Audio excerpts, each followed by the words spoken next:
अर्जुन कह रहे हैं, हे कृष्ण, यदि कर्म की अपेक्षा ज्ञान श्रेष्ठ है तो हे केशव, तुम मुझे ऐसे हिंसक कर्म में क्यों ढकेल रहे हो? समस्या का यही आखिरी उत्तर है। कर्म तो तुम्हें करना ही पड़ेगा, कर्म तो तुम प्रतिपल कर रहे हो, कोई नहीं बच सकता कर्म से। बस ये देख लो कि तुम्हारा कर्म आ कहां से रहा है, भीतर के बेहोश अंधेपन से या तुम्हारी निष्कामता से। आचार्य जी, रोज इच्छाएं उठती हैं, कामनाएं उठती हैं, पूरी भी होती हैं, फिर निराशा भी होती है, उससे तंगी महसूस होती है जीवन में। तो परम के साथ एकाकार या परम में डुबकी या घुलने की इच्छा मन में आती है बहुत बार, कि कोई ऐसी चीज़ जिसमें परम शांति मिले, उसके बारे में आपसे। ये भी आप इसलिए कह रहे हैं क्योंकि बीच बीच में निराशा मिल जाती है। ये तो छुपा ही गए कि निराशाएं बहुत मिलती हों, लेकिन बीच बीच में सफलताएं भी मिल जाती हैं, तो आशा बनी रहती है।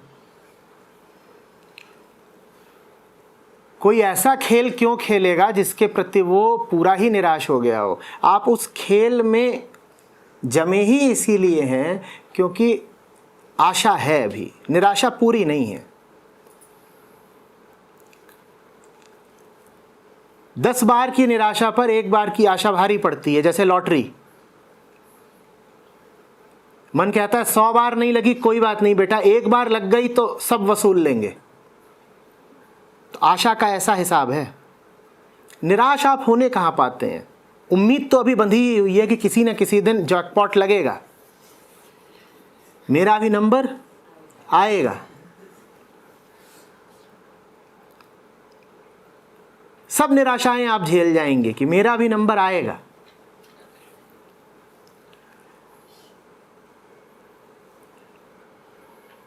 और जानते हैं समझाने वाले क्या बोल गए? आशा ही परमम दुखम।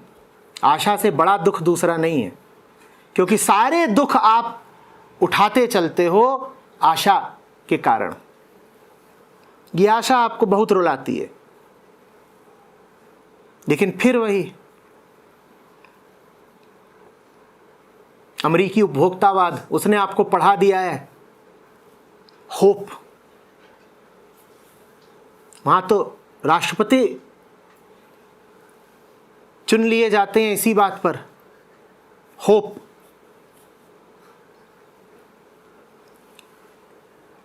गलत काम में लगे हुए हो, पहली गलती तो ये हो गई। और गलत काम से सही अंजाम की उम्मीद भी रखे हुए हो, ये तो महागलती हो गई ना। इस दूसरी गलती के कारण पहली गलती सुरक्षित रहेगी, पहली गलती बनी ही रहेगी।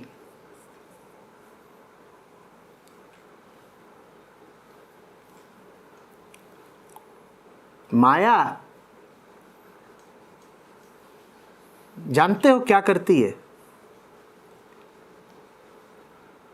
तुम सोचते हो माया तुमको दुख देती है ना, माया तुमको सुख देती है, ताकि तुम अब 100 गुना दुख और झेलो। क्योंकि थोड़ा सा भी सुख मिल जाता है तो उम्मीद बंध जाती है ना, फिर 100 गुना दुख और झेलते हो।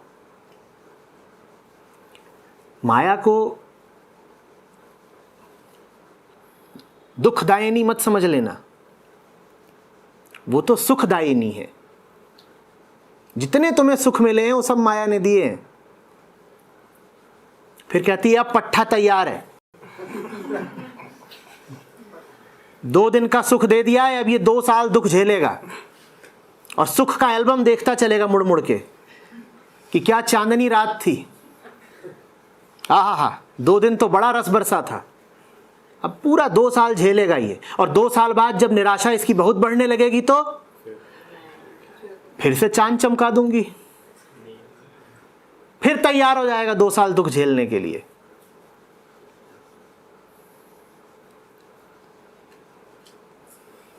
सुख तो मिलते ही चलता है। पार्टियां थम थोड़े ही जाती हैं, साल में 1 आध बार ही सही, उत्सव तो मनता ही है, तभी तो बाकी 364 दिन झेल पाते हो।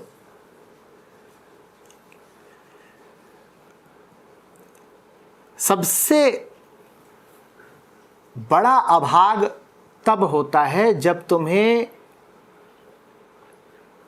गलत काम का भी प्रिय अंजाम मिल जाता है। अब तुम फंस गए। और ऐसा खूब होता है कि काम मूलतः गलत था, लेकिन उसका अंजाम तुमको प्रियकर मिल गया। अब तुम कहोगे ये बढ़िया है, इसका मतलब गलत काम करके भी सुख तो मिल जाता है ना। अब वो गलत काम तुम दोहराए जाओगे, दोहराए जाओगे, दोहराए जाओगे और अपने लिए दुख का निर्माण करे जाओगे, करे जाओगे। ये माया है। जब कर्ता गलत हो, कर्म गलत हो, लेकिन उसके बाद भी परिणाम सुखप्रद मिल जाए, और ऐसा होता है हमारे साथ, होता है कि नहीं होता है? गलत काम करके भी सुख तो बीच बीच में मिल ही जाता है। दिन भर घूस ली, रात को गए उससे कुछ खरीद लाए, गलत काम का सुखकारी अंजाम मिला कि नहीं मिला? तो अब तुम उस गलत काम को खूब आगे बढ़ाओगे। ये माया है, वो तुम्हें गलत काम का भी बढ़िया अंजाम दे देती है।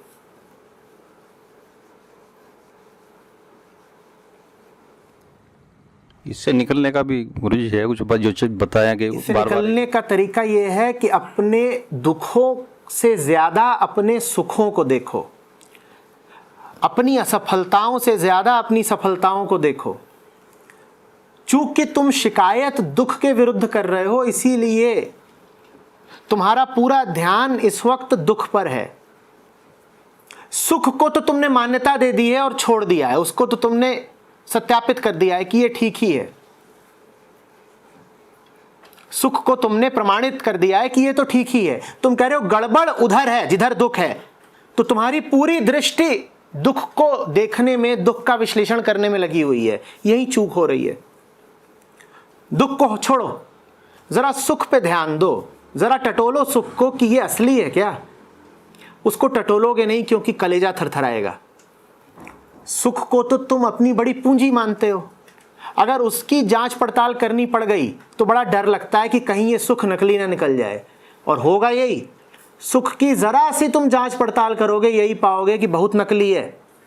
इसीलिए तुम उसकी जांच पड़ताल करते नहीं। ये करो, सुख की, सफलता की, जो कुछ तुम्हें जीवन में लगता है कि तुम्हारी बड़ी कमाई है, उसका परीक्षण करो कि कितना दम है उस कमाई में। तब पूर्ण निराशा मिलेगी, और जब पूर्ण निराशा मिलेगी तो मुक्त हो जाओगे। किससे मुक्त हो जाओगे? पागलपन से। फिर एक नया जीवन शुरू होता है, उसमें आनंद होता है, उसमें हल्कापन होता है, निर्भयता होती है।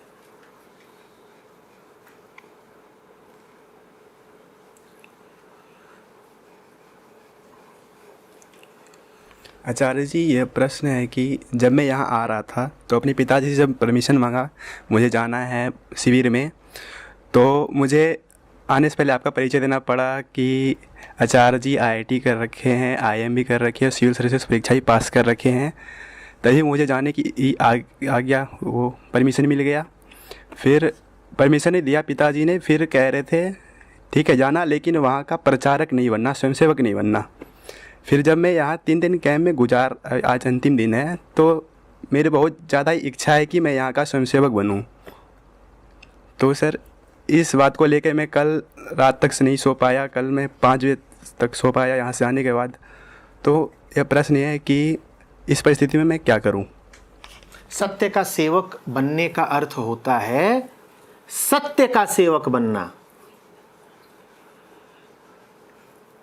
सत्य का सेवक बनना। ठीक?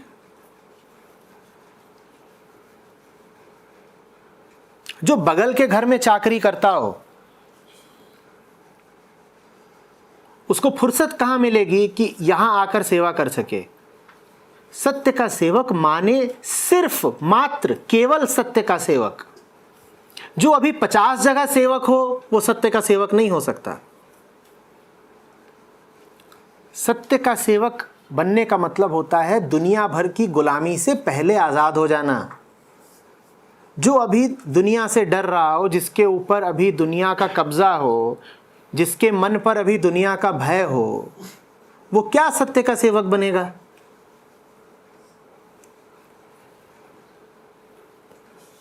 जीसस का सुंदर वचन है, वो कहते हैं एक साथ दो ईश्वरों की पूजा नहीं हो सकती।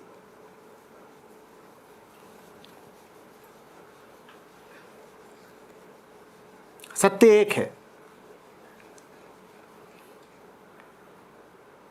उसी की सुननी होती है। और अगर अभी तुम्हारा जीवन अगर ऐसा है कि और 10, 20, 50 लोग हैं जिनकी तुम सुनते रहते हो,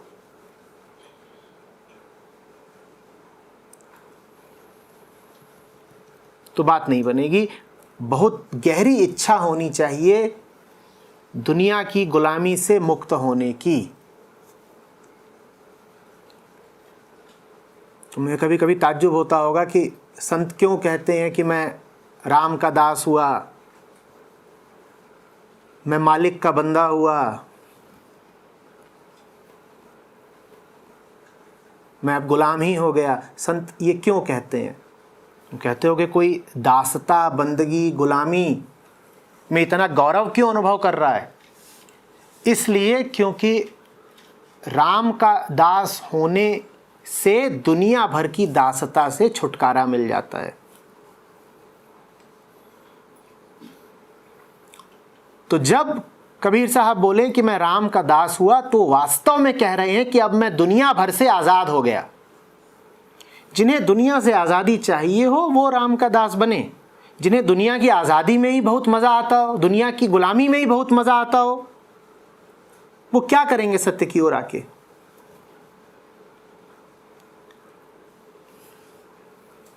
मालिक का बंदा बनने का मतलब होता है किसी और की बंदगी नहीं करेंगे। अब